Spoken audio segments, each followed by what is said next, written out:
Never start a war you can't finish, because that's exactly what the KKK learned when they came face to face with black soldiers who refused to be terrorized.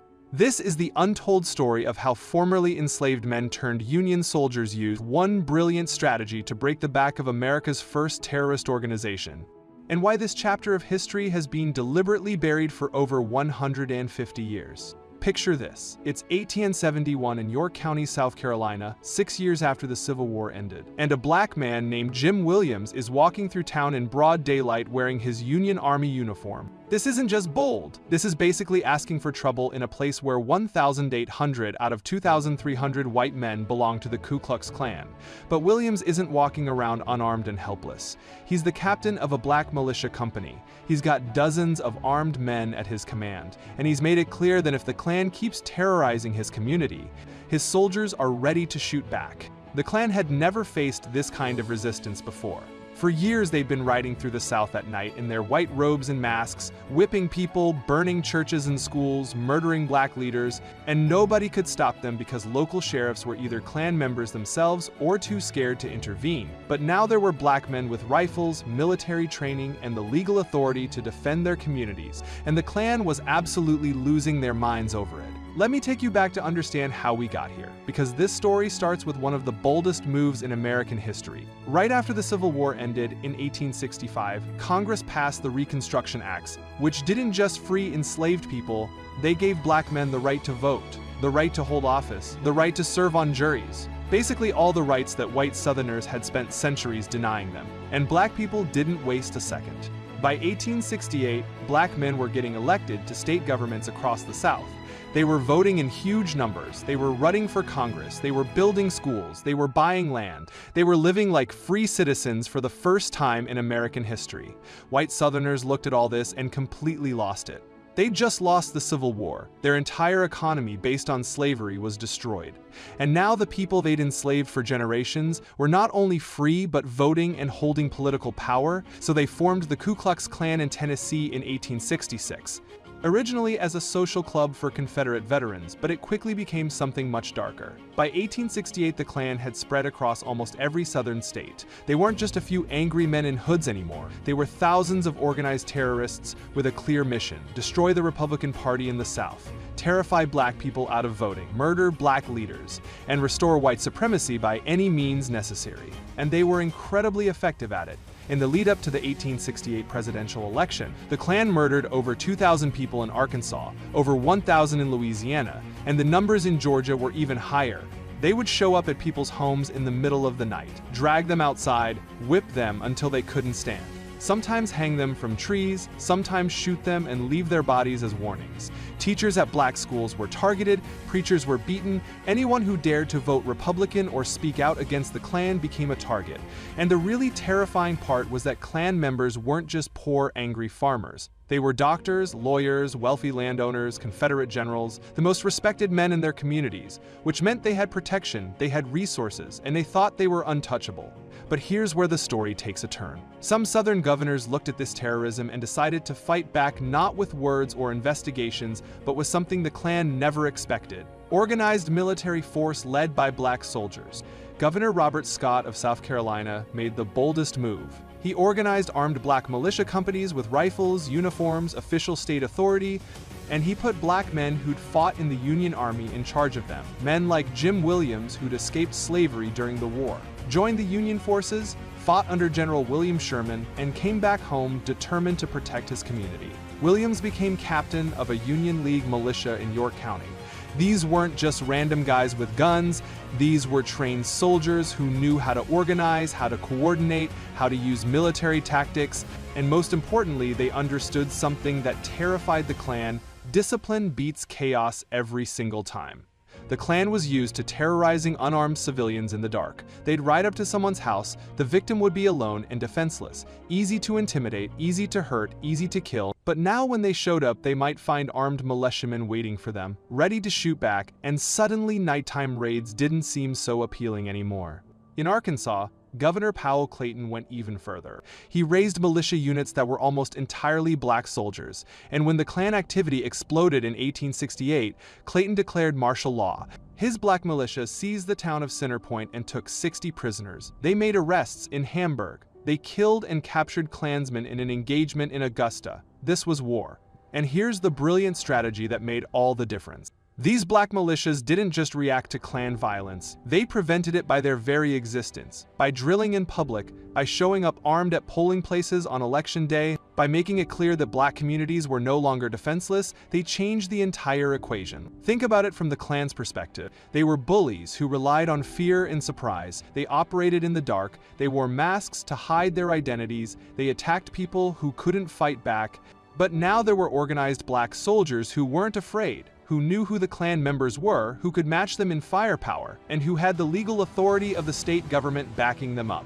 Governor Scott in South Carolina said it perfectly. The black militia companies were formed with the goal of protecting black political rights. And that's exactly what they did. Black people could actually go vote without getting murdered on the way home. They could attend political meetings without the Klan burning down the building. They could live without constant terror for the first time since slavery ended. But white Southerners were absolutely enraged by the sight of armed black men. They claimed they felt threatened, they said it was inappropriate, they complained that black men weren't supposed to have weapons. Which is rich coming from people who just spent 4 years in an armed rebellion and now were running terrorist organizations. But that's exactly what happened. The Klan saw these black militias as the biggest threat to their power. So on March 6, 1871, Dr. James Rufus Bratton, a respected doctor and Klan leader in York County, led about 70 white men to Jim Williams' home. They beat another militia member named Andy Timons until he revealed where Williams lived. Then they broke into Williams' house while his wife Rose begged them to leave her husband alone.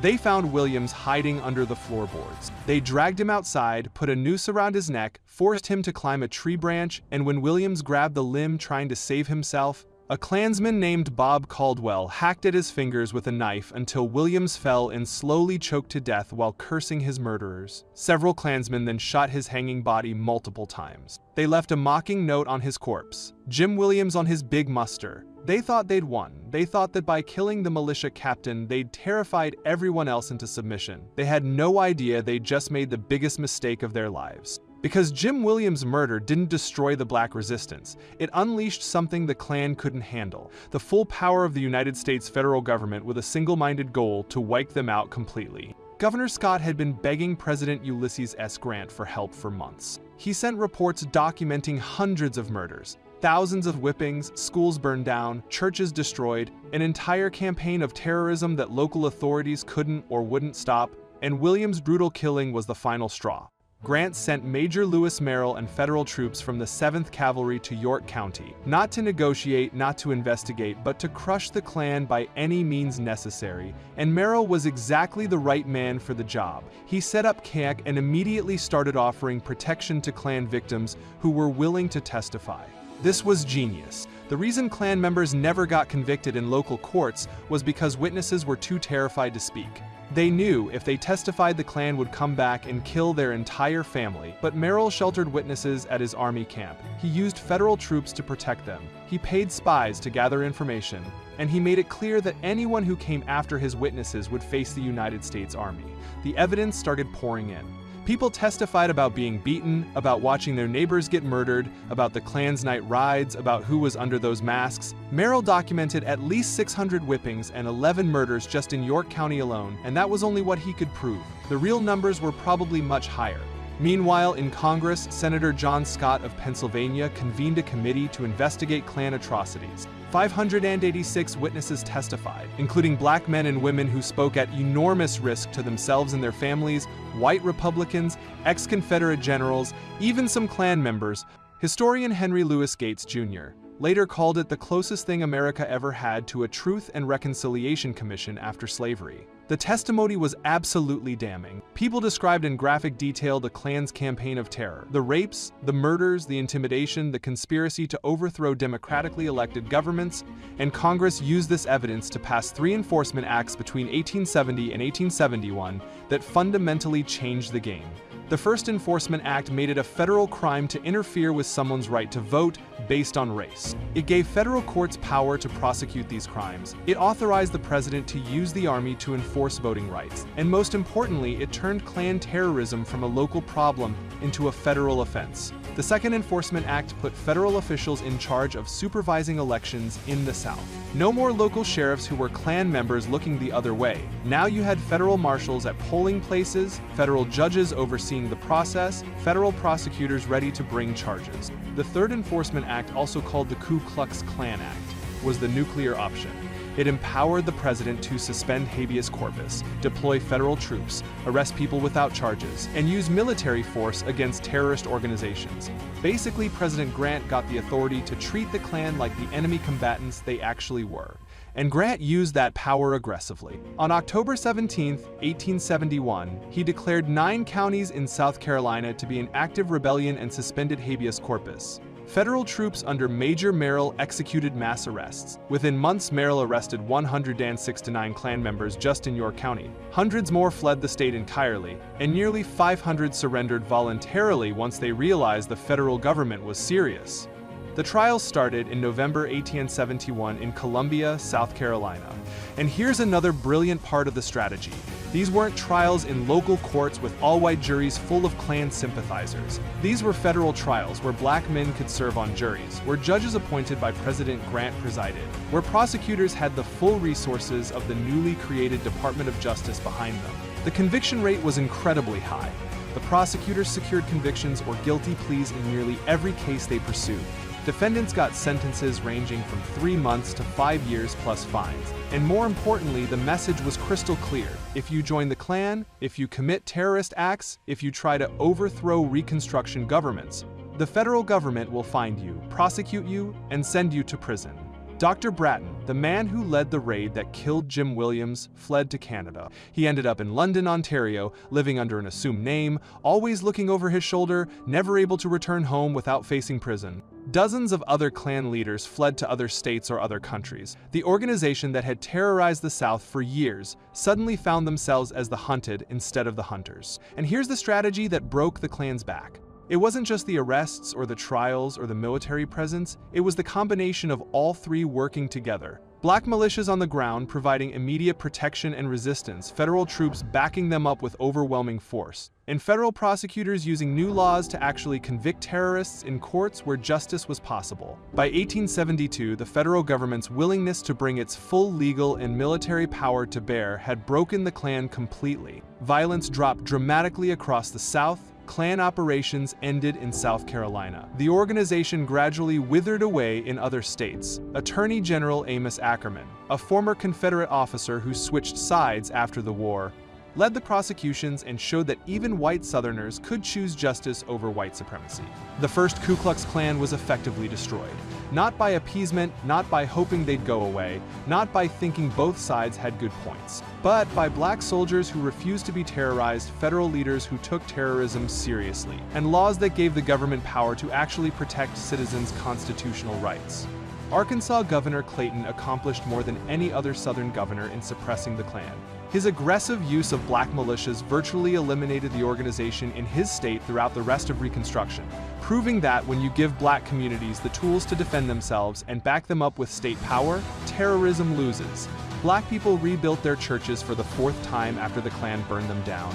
They showed up to vote even after being threatened. They testified in court knowing the Klan might retaliate. They served in militias knowing every day could be their last. And they refused to let terrorism drive them back into the subordinate position white supremacists wanted to force them into. But here's the tragic part of this story. All of this success was temporary, because while the strategy worked brilliantly to defeat the Klan in the early 1870s, it required federal commitment that eventually disappeared. The financial panic of 1873 distracted the North from Reconstruction. White Northerners got tired of military occupation of the South. And when the disputed presidential election of 1876 was resolved by the Compromise of 1870-77, part of the deal was that President Rutherford B. Hayes would remove federal troops from the South. Without federal protection, everything black soldiers and their allies had fought for started to crumble.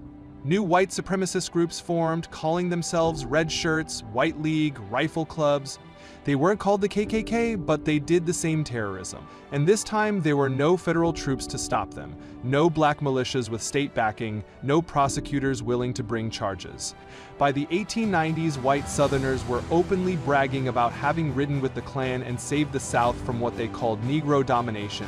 The true story of black resistance and federal enforcement got buried under lost cause mythology, and the KKK that was defeated in 1872 got romanticized as heroes instead of the terrorists they actually were.